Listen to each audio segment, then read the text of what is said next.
Bismillahirrahmanirrahim. Alhamdulillahi rabbil alamin. Wassalatu wassalamu ala rasulillah wa alihi wa sahbihi ajmain.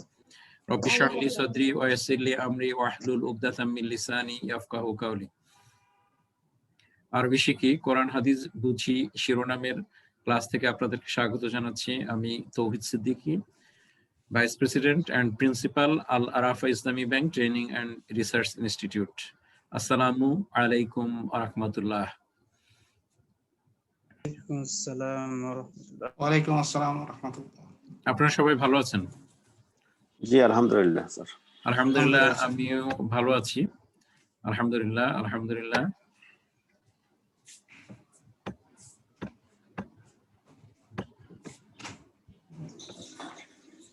তো আমরা আজকে শুরু করব আমাদের আরেকটা নতুন লেসন। আমরা আদ-দারসুল আউয়ালু তারপরে কি আসানি তারপরে আদ-দারসুল রাবিউ, তারপরে হচ্ছে আদ-দারসুল খামিস। হ্যাঁ, তো আমরা এটা একটু মনে রাখতে হবে। হ্যাঁ, এই আদ-দারসুল খামিস নিয়মগুলো বলছি যে এটা নিয়ম। আসসালামু আলাইকুম ওয়া রাহমাতুল্লাহ। ওয়া আলাইকুম আসসালাম ওয়া রাহমাতুল্লাহ। নিয়মগুলো যখন এখানে আসবে তখন আমরা যাব, এইটা বলে দিব। তো আজকে আমাদের লেসন 5 আমরা শুরু করব। তো লেসন 5 এর মধ্যে একটা বিষয় আছে, সেটা হচ্ছে আপনার প্রথমে আসছে হ্যান্ড রেজ করেছেন এম এ কাইয়ুম ভাই, হ্যান্ড রেজ করেছেন। কাইয়ুম ভাই কিছু বলে ফেলুন, আমরা শুরু করছিলাম। ও আচ্ছা, আমার এখানে সাউন্ড তো ঠিকই আছে, সবাই শুনতে পাচ্ছে।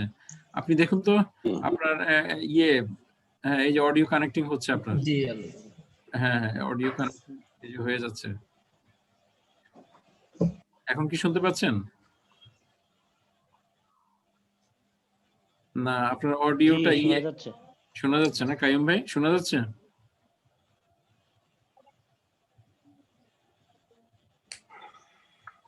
হ্যাঁ, আপনি, আমার এখানে সাউন্ড সবকিছুই ঠিক আছে। আপনি প্রয়োজন আপনি হেডফোনটা চেক করে নেন, তাহলে হবে আর কি। আর সমস্যা হলে একবার একদম টোটাল মোবাইলটা বন্ধ করে দিয়ে আবার চালু করুন। তো আমরা যেটা শুরু করছি আজকে, আদ-দারসুল খামিসু, অর্থাৎ পঞ্চম অধ্যায় আমরা শুরু করছি। এবং পঞ্চম অধ্যায়ের মধ্যে আমাদের একটা বিষয় আছে। বিষয়টা হলো যে আমাদের নতুন একটা পরিভাষা আমরা এখানে শুনব। আব্দুল লতিফ ভাই জয়েন করলেন। সেটা হচ্ছে আপনার হরফে নিদা এবং মুনাদা। হরফে নিদা মানে হচ্ছে যে শব্দ দ্বারা কাউকে আহ্বান করা হয় তাকে হরফে নিদা বলা হয়, আর যাকে আহ্বান করা হয় তাকে মুনাদা বলা হয়। যে শব্দ দ্বারা কাউকে আহ্বান করা হয় তাকে হরফে নিদা বলে, এবং যাকে আহ্বান করা হয় তাকে এই মুনাদা বলা হয়। জি, আমি তো এটা লিখেছি, এটা আছে কোথায় একটু দেখে নেই যে কোন জায়গায় আছে। এটা তেমন লেখা হয়েছে।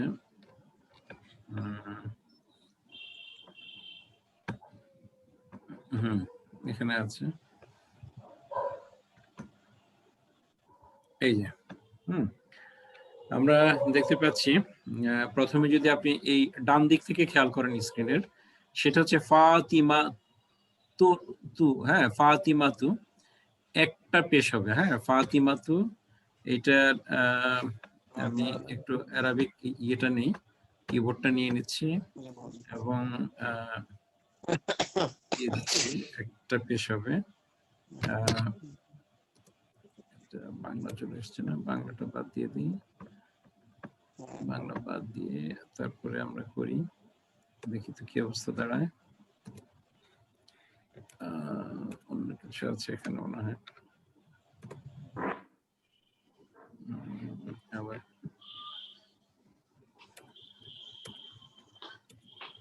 আচ্ছা, আবার লিখছি আমি এটাকে।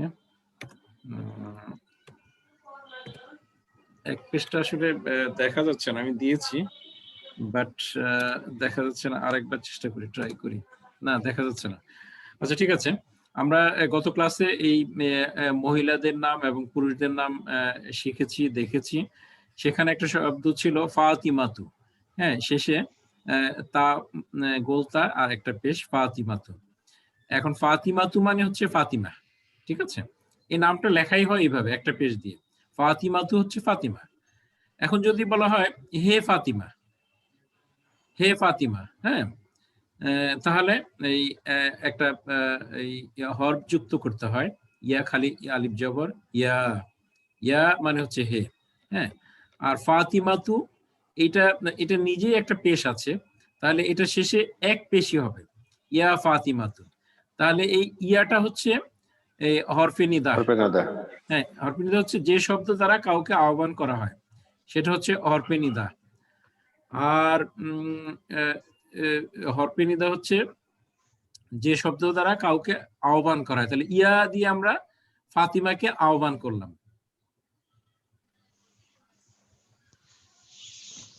হ্যাঁ, নেটটা কি ঠিক হয়েছে আমার?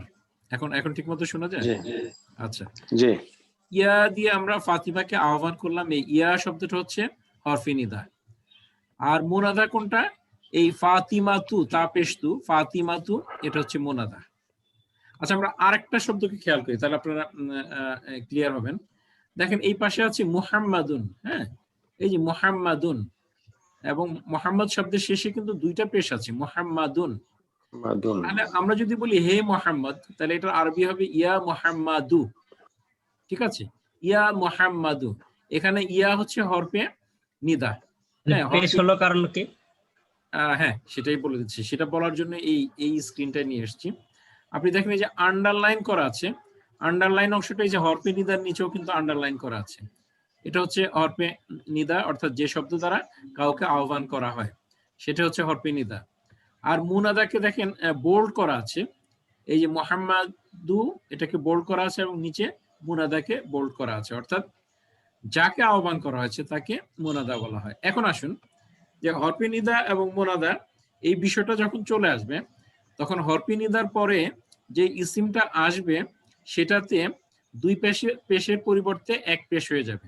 তাহলে শব্দ ছিল মুহাম্মাদুন, হচ্ছে মুহাম্মদ। আর যখন আমরা বলছি হে মুহাম্মদ, তখন হয়ে যাবে ইয়া মুহাম্মাদু। ইয়া মুহাম্মাদু। হ্যাঁ, ইয়া মুহাম্মাদু।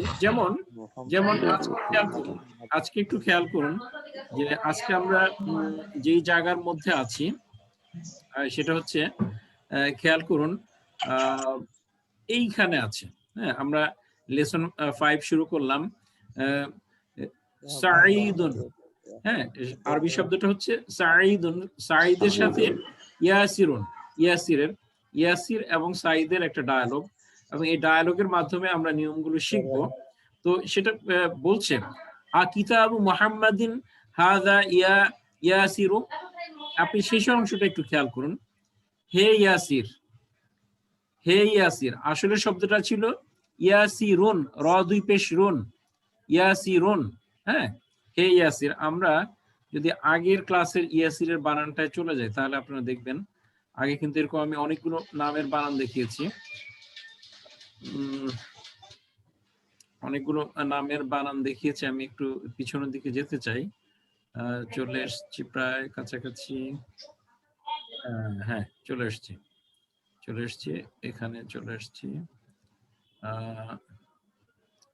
এই যে মুহাম্মাদুন, হ্যাঁ, খালিদুন, হামিদুন, ইয়াসিরুন। দেখছেন ইয়াসির বানানটা? ইয়াসির আরাফাত ছিলেন না, প্যালেস্টাইনের নেতা? তাহলে ইয়াসির বানানটা হচ্ছে ইয়াসিরুন, ইয়াসিরুন। হ্যাঁ, আর হচ্ছে ফাতিমা আমরা ইউজ করেছিলাম, এই যে ফাতিমাতু, এটা একটা পেজ দিয়ে হয়, ফাতিমাতু। হ্যাঁ, মারিয়ামু, মারিয়াম। আমিনাতু মানে আমিনা।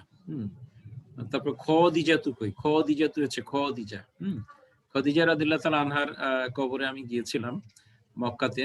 তো সবগুলো কবর খুব একটা চিহ্নিত না, একটা দুইটা পাথর দিয়ে, বাট ওনার কবরটা চারদিকে ঘেরাও করা আছে এবং বেশ কিছু গাছপালা আছে আর কি। আল্লাহ ওনাদের সবার উপর রহমত বর্ষণ করুন, আমিন আমিন।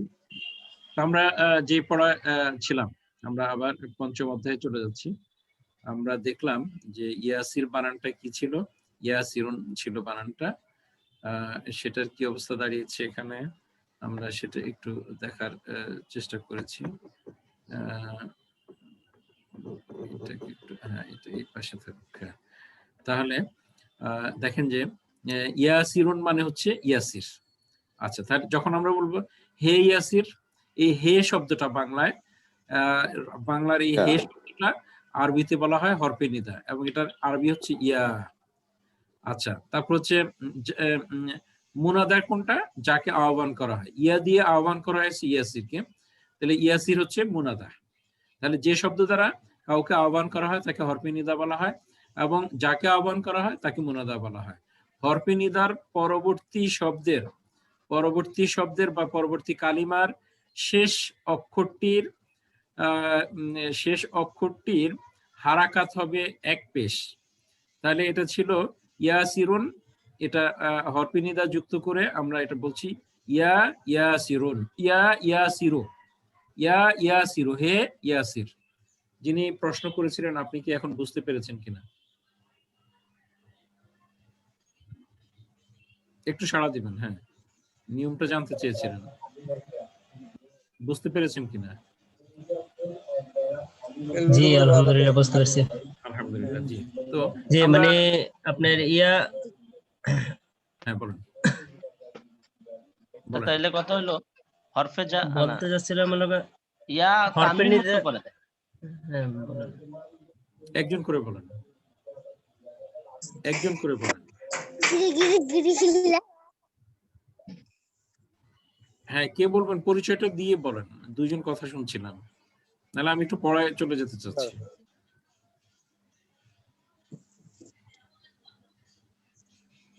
কি মাসুদ ভাই কথা বলতে চেয়েছিলেন? জি, আমি একটু বলতে চাইছিলাম যে হ্যাঁ হ্যাঁ, হরফে নিদা তাইলে আমার ইসমটাকে তানবিন মুক্ত করে দেয়, এটাই কাজ। সুন্দর একটা নিয়ম বলেছেন, চমৎকার একটা নিয়ম বলেছেন। যেমন আমরা আলিফ লাম আল এবং তানবিন বন্ধু না, ঠিক তেমনি হরফে নিদা এবং হচ্ছে তানবিন বন্ধু না, এটাকে সিঙ্গেল করে দেয়, মানে তানবিন মুক্ত করে দেয়। তানবিন মুক্ত হয়ে গেলে তো সিঙ্গেল হয়ে যাবে আর কি, তাহলে এক পেশ হয়ে যাচ্ছে। আর মহিলা নামের ক্ষেত্রে একটা পেশ থাকলে ওইটা একটা পেশই থাকবে, ওইটার কোনো চেঞ্জ হবে না। আমরা ফাতিমাতু দিয়ে এটা একটা করেছিলাম, সামনে আমাদের উদাহরণগুলো আসবে। আচ্ছা, তারপরে আমরা আরেকটা নিয়ম আজকে শিখবো, তারপরে মূল পড়া যাব। সেটা হচ্ছে হরফে জর বা জের দাতা হরফ। আমরা আরেকটা নিয়মে চলে যাচ্ছি।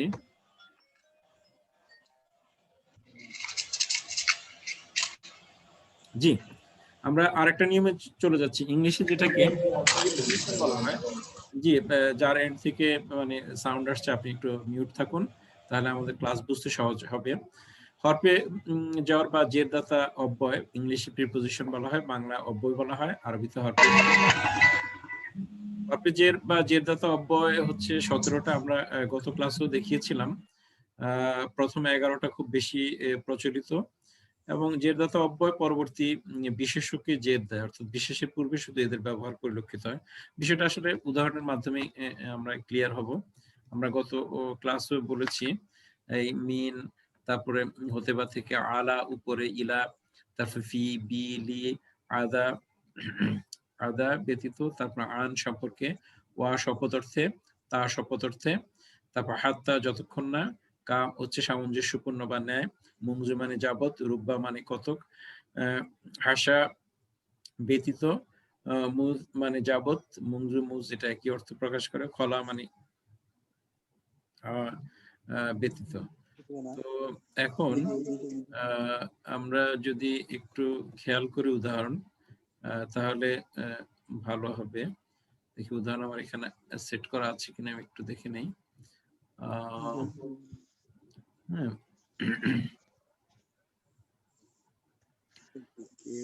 আচ্ছা, আমরা তাহলে চলে যাব আমাদের এখানে। আমরা এটা আমরা হরফে নিদাটাকে মুছে দেই। আমি হরফে নিদা টোটালি মুছে দিচ্ছি, কন্ট্রোল এ, ডিলিট দিয়ে দিলাম। দিয়ে আমরা দেখি, লিখতে চেষ্টা করি এখন। আরবি কিবোর্ড নিয়ে আসা হয়েছে, এটা ঠিকই আছে। তাহলে এই কি, তারপরে তা বোন, হ্যাঁ, তারপরে দুই পেশ লাগবে না। কিতাবুন মানে কি? একটি বই। কিতাবুন মানে কি? একটি বই। হ্যাঁ, আর আল্লাহ লিখবো আমরা। আমরা আল্লাহ লিখছি, লাম লাম, তারপর হচ্ছে কি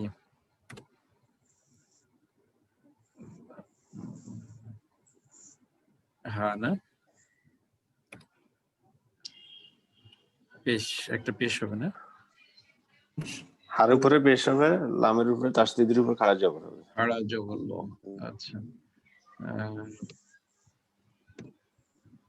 আচ্ছা, আপনারা এই কিতাবুন মানে হচ্ছে একটি বই, হ্যাঁ, আর আল্লাহ মানে হচ্ছে আল্লাহ।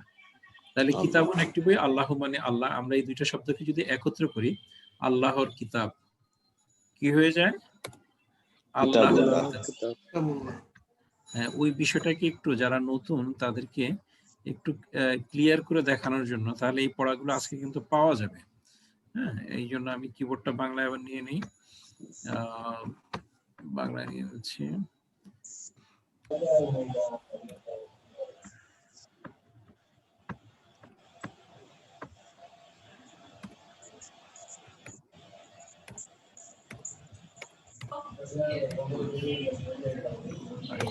আল্লাহর বই, হ্যাঁ।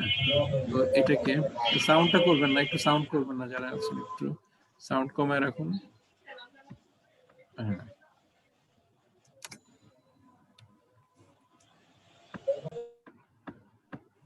আচ্ছা, দেখেন কিতাবুন মানে হচ্ছে একটি বই, আল্লাহ, আল্লাহর এই তারজিদের উপর একটা খাড়া জবর আছে, এটা খেয়াল রাখেন। তাহলে কিতাবুন মানে একটা বই, আল্লাহ মানে হচ্ছে আল্লাহ। তাহলে এখন এই দুইটাকে যদি আমরা একত্র করি আল্লাহর বই, তখন এই দুইটা শব্দের রূপটা আরবিতে এই রকম হয়ে যাবে। আমি আবার আরবি কিবোর্ড নিয়ে আসছি এবং লিখতেছি, আপনারা খেয়াল করুন। তারপর নিয়মটা বলছি, আগে লিখে ফেলি তারপরে নিয়মটা বলছি। বাংলা কিবোর্ড আবার চেঞ্জ করতে হবে। তাহলে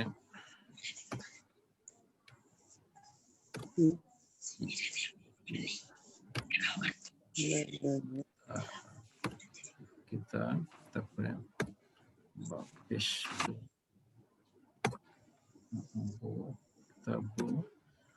তারপরে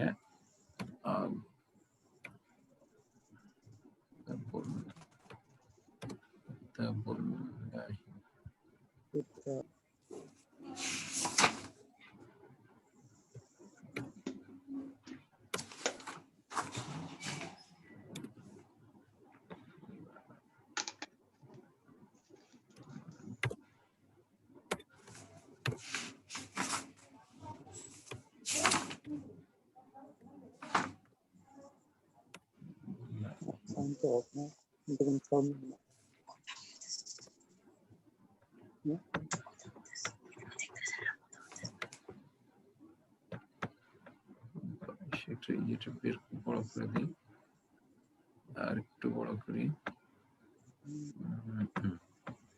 আচ্ছা, তাহলে শব্দটা ছিল কিতাবুন আল্লাহু। যখন মুদাফ ইলাই হবে, অর্থাৎ একটা শব্দ আরেকটা শব্দের সাথে সম্পর্কিত হয়ে যাবে, তখন এটাকে মুদাফ ইলাই বলা হয়। আরবিতে প্রথমে মুদাফ আসে এবং পরবর্তীতে মুদাফ ইলাই আসে। আর বাংলায় আগে মুদাফ ইলাই আসে এবং পরবর্তীতে মুদাফ আসে। আমরা এই যে খেয়াল করি, কিতাবুন মানে হচ্ছে একটি বই, আল্লাহ মানে হচ্ছে আল্লাহ। যখন আমরা এটাকে সম্পর্ক, বই এবং আল্লাহ এই দুইটাকে একত্রে সম্পর্ক করে দিলাম, তাহলে আল্লাহর বই বা আল্লাহর কিতাব হয়ে যাচ্ছে। তো এই টাইপের হলে এটাকে মুদাফ ইলাই বলা হয়। তখন কি হবে, মুদাফটা এই অনির্দিষ্ট থাকবে। প্রথমত হচ্ছে মুদাফের নিয়মটা হচ্ছে অনির্দিষ্ট থাকবে, আলিফ লাম যুক্ত থাকবে না, আলিফ লাম যুক্ত থাকবে না, অর্থাৎ এটা অনির্দিষ্ট থাকবে। এবং মুদাফ ইলাইটা নির্দিষ্ট হবে, অর্থাৎ অনির্দিষ্টের পরে নির্দিষ্ট আসবে, এবং মুদাফের শেষ অক্ষরে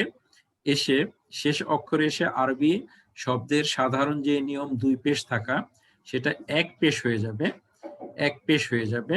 যেমন কিতাবুন ছিল, এটা কিতাবু হয়েছে। এবং মুদাফ ইলাইর যে শেষ অক্ষরটা সেটাতে এই জের হয়ে যাবে, শেষ অক্ষরটায় জের হয়ে যাবে। যেমন হচ্ছে এখানে ছিল আল্লাহু, এক পেশ ছিল, এই পেশটা জেরে রূপান্তর হয়ে কিতাবুল্লাহি হয়ে গেছে। আর এই তারজিদের উপর উভয় ক্ষেত্রে খাড়া জবর আছে, এটা একটু খেয়াল রাখতে হবে। খাড়া জবরটা আমি এখন দিতে পারিনি, কিবোর্ড থেকে আমি পাইনি বলে এটা দিতে পারিনি, বাট এটা হচ্ছে কিতাবুল্লাহি, আল্লাহর কিতাব। আমরা যদি বলি যে মুহাম্মাদের বই, তখন কি হবে? তাহলে কি হতে পারে? এটা কিতাবুটা ঠিক রাখেন, কিতাবু। হ্যাঁ, মাইক্রোফোন অন করেন, আপনারা একটু বলার চেষ্টা করেন, ভুল বললে অসুবিধা নেই, আমি ঠিক করে দিচ্ছি। কিতাবু মুহাম্মাদি। আচ্ছা, কারণটা কি? আল্লাহর মধ্যে আল্লাহর শব্দ শুধুমাত্র একটা পেশ, তার কারণে একটা পেশটা একটা জের হয়ে গেছে। আর মুহাম্মাদুনের মধ্যে আপনারা দেখেন দুইটা পেশ। মুহাম্মাদুনের মধ্যে আপনি দেখেন যে দুইটা জের হয়ে গেছে। হ্যাঁ, তারপরে হচ্ছে মিম, তারপর হচ্ছে তারজিদ,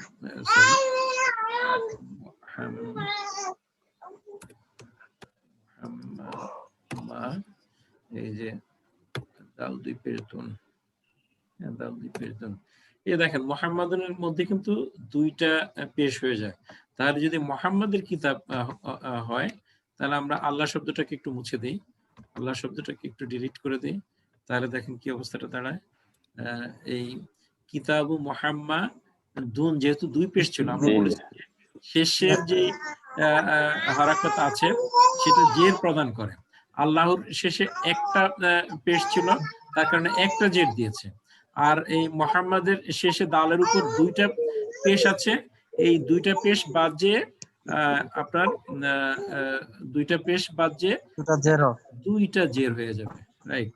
কিতাবু মুহাম্মাদি। হ্যাঁ, আমরা সেই দিকে একটু যাচ্ছি, এটাকে এখানে কার্সরটা আমি নিয়ে আসি, মুহাম্মাদ একটা পেজ দিয়ে দিই, তাহলে শিফট দিয়ে আমরা বিতে যাচ্ছি। হ্যাঁ, এই কিতাবু মুহাম্মাদ, সরি ভুল হয়েছে, কিতাবু মুহাম্মাদিন দুইটা দিতে হবে। এই তাহলে মুহাম্মাদের বই, এখানে আবার বাংলায় তখন চেঞ্জ করে দিতে হবে, বাংলা কিবোর্ড নিয়ে আসতে হবে।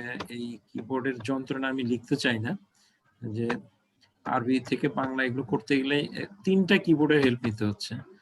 হ্যাঁ,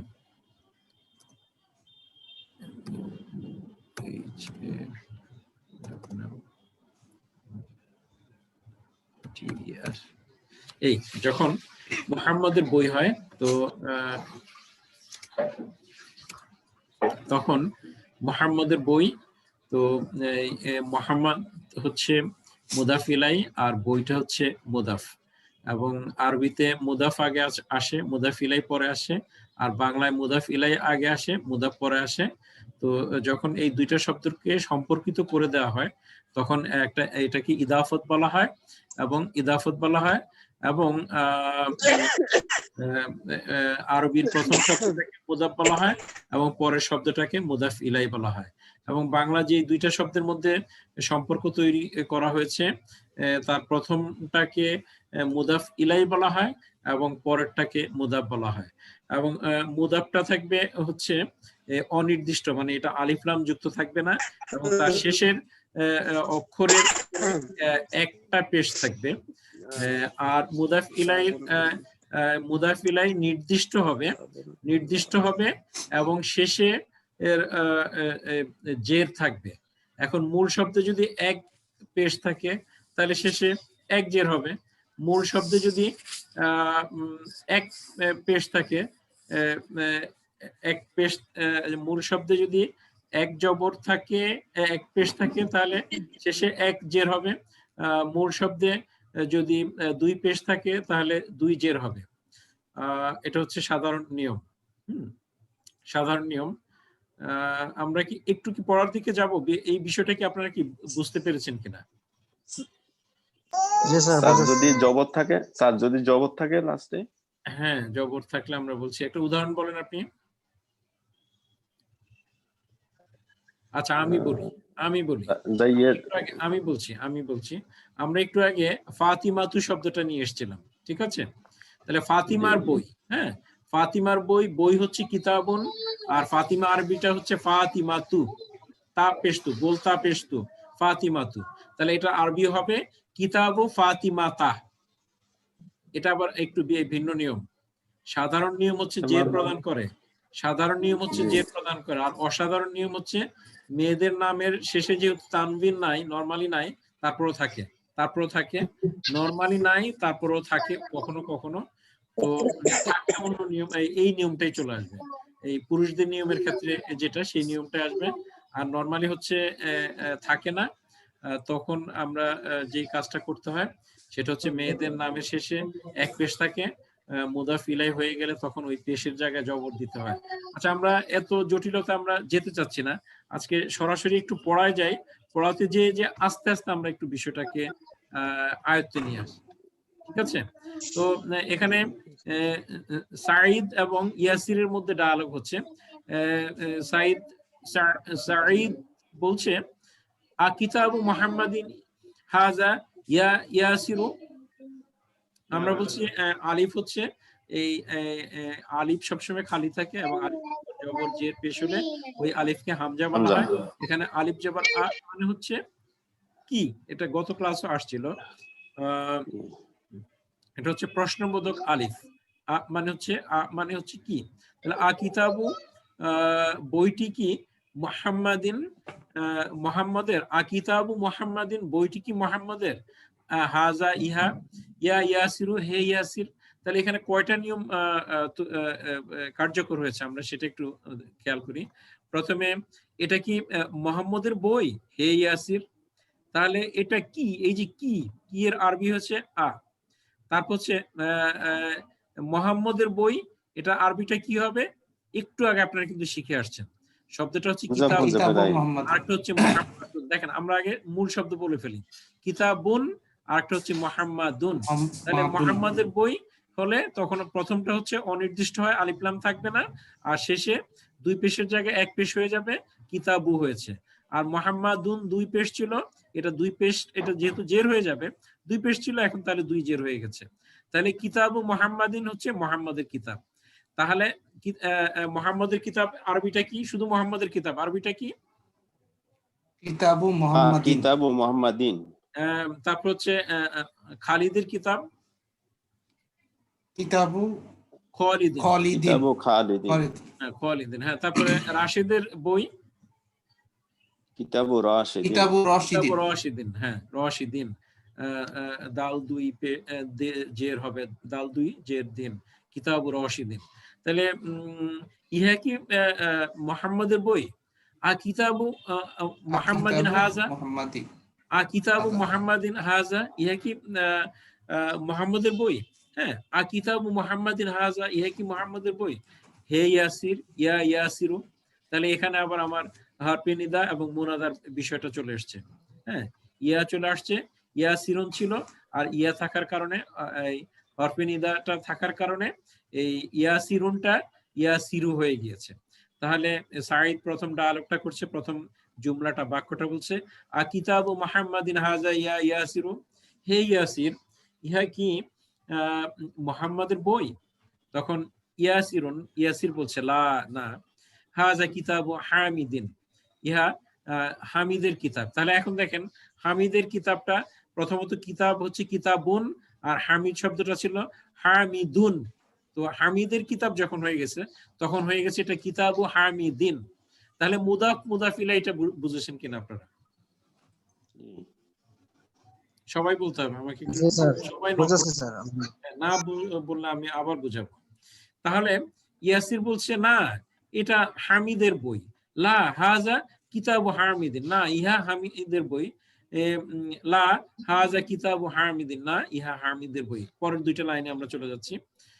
পরের দুইটা হচ্ছে সাঈদুন, সাঈদ বলছে আইনা কিতাবু মুহাম্মাদিন, আইনা মানে হচ্ছে কোথায়, এটা হচ্ছে জরফ আর কি, হ্যাঁ, জরফ জামান, আর একটা হচ্ছে জরফে মাকান। জরফে জামান হচ্ছে কালবাচক শব্দ, আর জরফে মাকান হচ্ছে স্থানবাচক শব্দ। যেহেতু আইনা মানে কোথায়, এটা হচ্ছে স্থানবাচক শব্দ, জরফে মাকান। এটা নিয়ে আরেকদিন কথা বলবো, এই শব্দগুলো কয়েকটি দেখিয়ে দেব।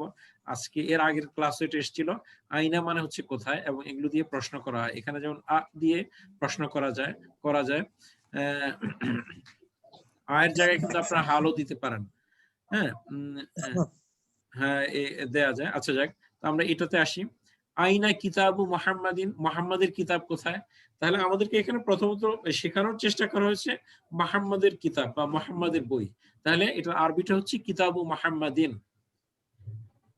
মুহাম্মাদের বইটার আরবিটা কি? কিতাবু মুহাম্মাদিন। এখন যদি বলি মুহাম্মাদের কি বই কোথায়?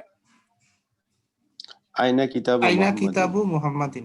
আইনা কিতাবু মুহাম্মাদিন, মুহাম্মাদের বইটা কোথায়? এখন ইয়াসির উত্তর দিচ্ছে। এখন দেখেন, এই যে কিতাব সম্পর্কে বলা হচ্ছে, হ্যাঁ, মুহাম্মাদের বই সম্পর্কে বলা হচ্ছে। মুহাম্মাদের বই যেহেতু এই দুইটাই হচ্ছে, বইটা হচ্ছে পুরুষবাচক শব্দ, তার কারণে আমরা সর্বনাম ব্যবহার করছি হুয়া। আর স্ত্রীবাচক শব্দ হলে আমরা সর্বনাম ব্যবহার করতাম হিয়া। হুয়া বা হিয়া মানে হচ্ছে সে। ইংলিশে হুয়া মানে হি, এবং হিয়া মানে হচ্ছে SHE, শি। হ্যাঁ, বাট এই পুরুষ ব্যক্তির বেলায়, পুরুষ এবং মহিলার ক্ষেত্রে হুয়া মানে সে, আর হিয়া মানে সে। হুয়া পুরুষদের বেলায়, হিয়া মহিলাদের বেলায়। বাট বস্তুর ক্ষেত্রে হুয়া মানে তা, এবং হিয়া মানেও হচ্ছে তা। আমি গত ক্লাসে বলেছিলাম। তাহলে আইনা কিতাবু মুহাম্মাদিন, মুহাম্মাদের বই কোথায়? হুয়া তাহতাল মাকতাবি হুনাকা। আবার নতুন নিয়মে চলে আসলাম, একটু ভালোভাবে খেয়াল করতে হবে। আমাদের সময় আছে কয় মিনিট, আমি একটু দেখে নিই, 3 মিনিট। আমরা 3 মিনিট পরে লগ আউট হয়ে আবার ঢুকবো, কিন্তু আগেই বলে রাখলাম। তাহলে হুয়া তাহতাল মাকতাবি হুনাকা, হুয়া মানে তা, তারপরে তাহতা মানে হচ্ছে নিচে। এই যে দেখেন, এই যে একটা টেবিল আছে, টেবিলের নিচে বইটা, হ্যাঁ, এই নিচের আরবি হচ্ছে তাহতা। হ্যাঁ, তাহতা, তাহতা যখন আসবে, যখন কোনো ইসমের পূর্বে তাহাতা চলে আসবে, তখন পরের শব্দের শেষ অক্ষরে সে জের প্রদান করে। আচ্ছা, পরের শব্দের শেষ অক্ষরে কি করে? জের প্রদান করে। শব্দটা ছিল মাকতাবুন। দেখেন মূল শব্দ দিকে খেয়াল করুন। মাকতাবুন মানে একটি টেবিল। মাকতাবুন মানে কি? মাকতাবুন মানে কি আপনারা বলেন? একটি টেবিল। আচ্ছা, আজকে দ্রুত যাচ্ছি না, আমি একটু সহজ করার চেষ্টা করছি। মানে একটি টেবিল, হ্যাঁ। তাহলে হচ্ছে টেবিলটি কি হবে? টেবিলটি কি হবে? আল মাকতাবু, একটা পেশ হবে, মাকতাবু। আচ্ছা, তাহলে টেবিলটির নিচে কি হবে? তাহতাল মাকতাবি। ওই যে আপনারা হরফে নিদা মুনাদা শিখে এসছেন না, অনেকটা ওই নিয়ম। বা মুদাফিলাই শিখে আসছেন না, এই পরের অংশটা মানে যে প্রদান করে। হ্যাঁ, এই তাহতা, ফাওকা, বিজানিবি। হ্যাঁ, বিজানিবি মানে হচ্ছে পাশে, তাহতা মানে নিচে, ফাওকা মানে হচ্ছে উপরে, তারপর হচ্ছে আমামা হচ্ছে সামনে। হ্যাঁ, এই শব্দগুলো যখন আসবে, তখন তার পরের শব্দটা আর শেষ অক্ষরটায় যে প্রদান করবে। হ্যাঁ, তাহলে হুয়া তাহাতাল মাকতাবি, এই টেবিলের নিচে। আচ্ছা, আমি যদি এখন বলি চেয়ারের নিচে, বলেন চেয়ারের নিচে। চেয়ারের নিচে তাহতাল কুরসি, তাহতাল কুরসি, শেষে জের হবে। আচ্ছা, তারপর হচ্ছে এই কি বলেন আপনার দরজার নিচে, দরজার নিচে খাটের নিচে আচ্ছা, তারপর হচ্ছে এই ঘরের নিচে, মসজিদের নিচে মাসজিদি। হ্যাঁ, একটা জের হবে, তাহতাল মাসজিদি। তাহলে এইভাবে যদি আপনি কয়েকবার প্র্যাকটিস করেন, তাহলে আপনার কিন্তু এটা হয়ে যাবে। এখন আসেন হুনাকা মানে কি? হুনা মানে এখানে, এখানে। আর হুনাকা মানে হচ্ছে, বলেন কি? হুনাকা মানে ওখানে। সেখানে, মানে দেয়ার, মানে সেখানে। হুনা মানে এখানে, মানে হেয়ার। আর হুনাকা এই কই হুনাকা মানে হচ্ছে দেয়ার, সেখানে। ঠিক আছে, সেখানে। তাহলে এখন পুরো সেন্টেন্সটার অর্থ আমরা নিয়ে নিচ্ছি। হুয়া তাহতাল মাকতাবি হুনাকা। তা সেখানে টেবিলটির নিচে। তা সেখানে টেবিলটির নিচে। আমাদের হাতে 1 মিনিটও সময় নেই, আমরা লগ আউট করে লগ ইন করছি।